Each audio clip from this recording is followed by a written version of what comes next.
I'm Camille. I've been involved in France in the Museomix project for 3 years.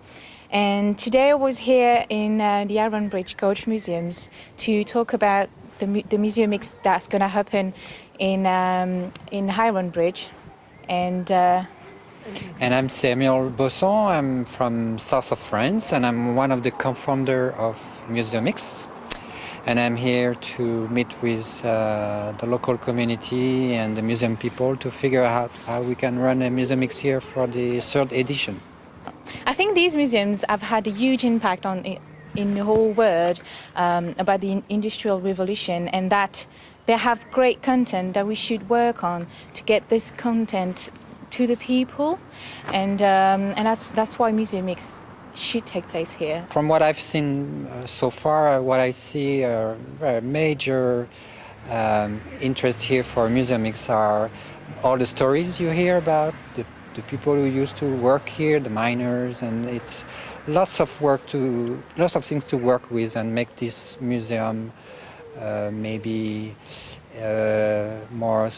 use more storytelling and things like this. And also I've seen lots of volunteers, so I think it's already pretty much community oriented, involving local people around the museum, which is all about what Museomix is all about. So it all started from seeing and working inside the museum and feeling sometimes a little bit frustrated with the very top-down way of working inside and top-down way of experiencing the museum as a visitor. So the whole idea is to get inspired by different ways of working, such as people do in online communities, such as people in Wikipedia, try to find what works there, such as being more open, being more participative, being more networked, and try to figure out ways to do that on site in the museums. What Museomix produces is actually prototypes, so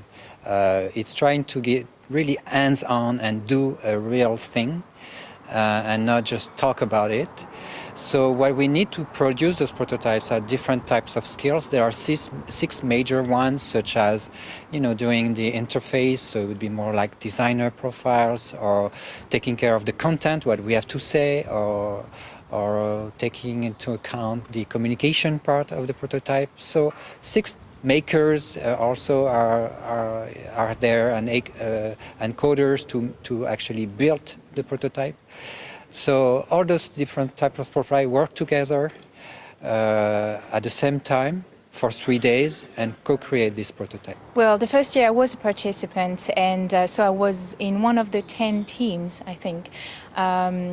And it was quite powerful, to be honest, because you're in there, you're thrown in a 3-day race, and you have to come up with something, like not only a good idea but a prototype as well. And it was both a human experience, because I met there people I'm still in contact with, Samuel, for example, or even Mar, and a good challenge as well, because I was a student at that time, and I hadn't had the experience of actually building something, creating something with my own hands. So that was a major step in my professional learning experience.